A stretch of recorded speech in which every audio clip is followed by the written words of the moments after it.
Not gonna lie, CS2 needs to drop already. Seeing what those smoke grenades are gonna do, that got me already wanting to play it.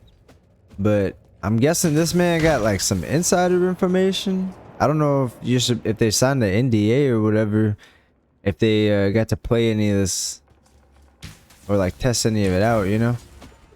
But I'm definitely curious as to like, I guess there's map changes as well. I don't know what really you would change to the map.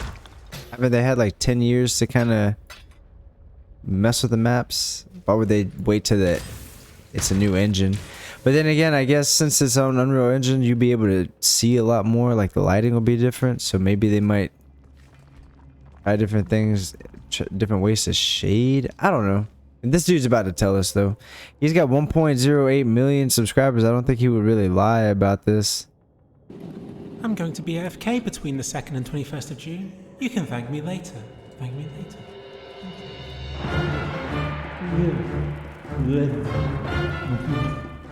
Yes, the day I touched down in Japan, Counter-Strike 2 got its first major update. What the hell? Being to swap out the old buy menu system for a pick and choose weapon selection. It released its... Oh, and guess what you can finally do? You can sell, I think. If you accidentally buy something, you don't have to keep it. You could sell it. Huge! map editor, and had Dust 2 swapped out for Mirage, which is the bit I'll be covering in this video. Now, Mirage's Source 2 overhaul, just like Dust 2's, is what Valve deems to be a touchstone revision, being the least changed kind of map. But Source 2's lighting changes on this map will likely be among the most noticeable the game will get. What did I say? Because unlike most maps in CSGO, which received a full makeover at some point during the game's lifetime, Mirage did not. Sure, it got a 2018 semi-makeover to replace some of the worst looking props and textures, but its lighting remained unchanged. Unlike with most other proper diffuse maps, which at some point during CSGO's lifetime received an overhaul that made them a lot brighter and more colourful.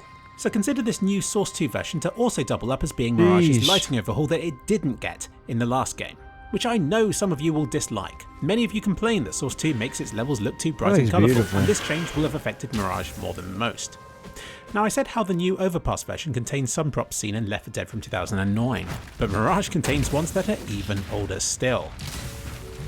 Here is Counter-Strike Source from 2004. This is the Italy map. You see these food crates?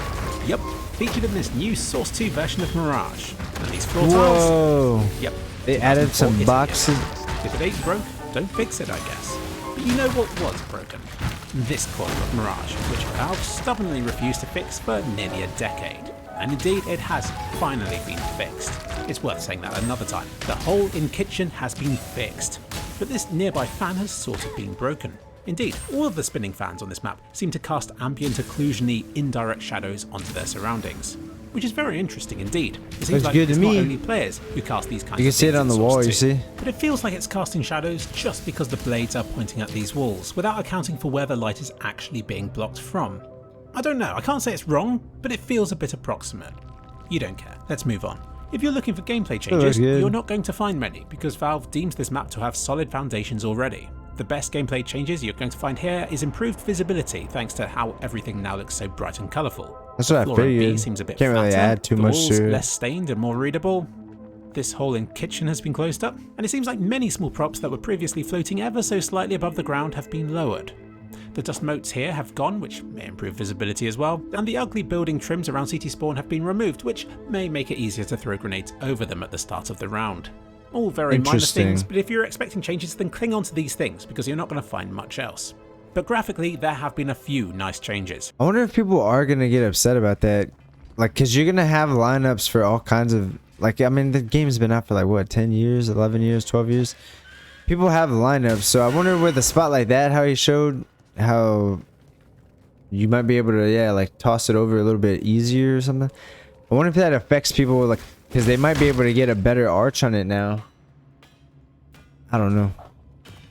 They would have to really take that into consideration, right? Because people have spent years learning the ins and outs. But I mean, I guess they make map changes all the time, don't they? Or they could at any time. It's their fucking game. Most noticeably, this hole in kitchen has been sealed up. But another great improvement is to reflective surfaces. Check out this reflection in the guard box's glass window. It goes to show just how low resolution Wow. it used to be in CSGO, whereas CS2's reflection is clear enough for you to make out all the flaws with it, like how these palm trees appear to stretch weirdly. Another amusingly wrong looking reflection can be seen in these windows at bombsite B. Oh, nice. Wrong, yes, Ray but at least now tracer. it's wrong in high res. Now you know how much clearer the reflections in Source 2 can be, let's move on over to Palace for the best example of parallax corrected cube maps so far.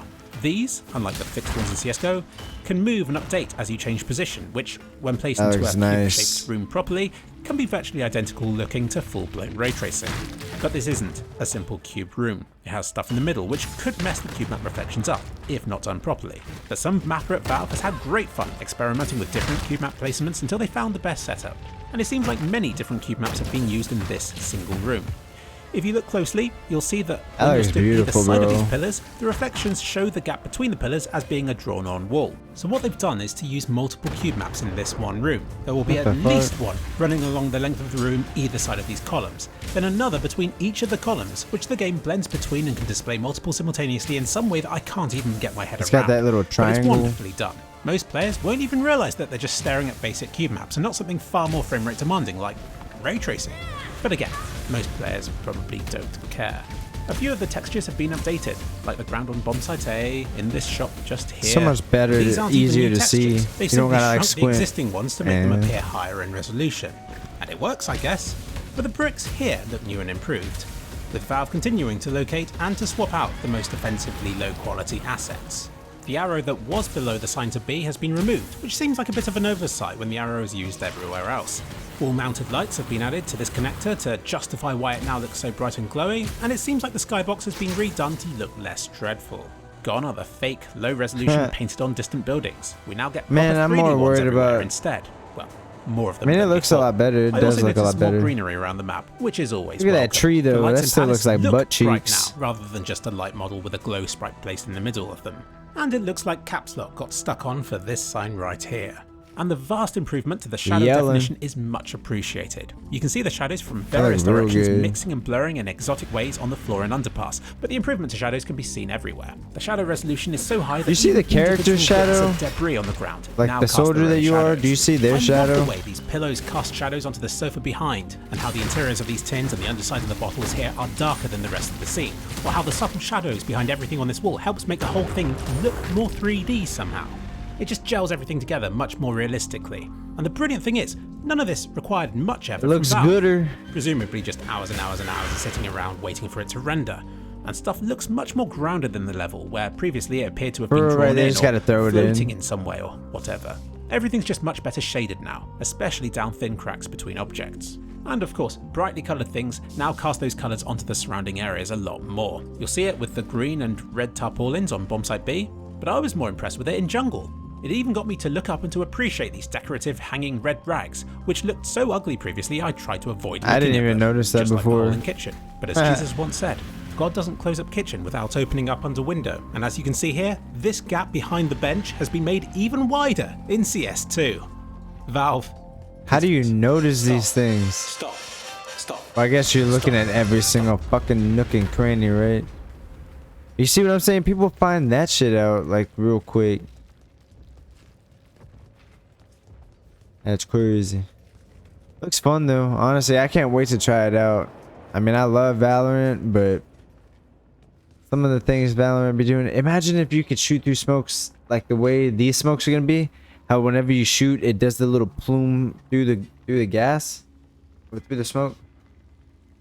Imagine doing that with like Jet, bro. If she had her smoke and you just shoot and it does a little, like a little wind tunnel, and then you can kind of like throw your knives in there or something. Or like with Omen smokes, do the same thing. I mean, shit, with all the smokes. They ought to implement that into Valorant because that's a cool idea, bro.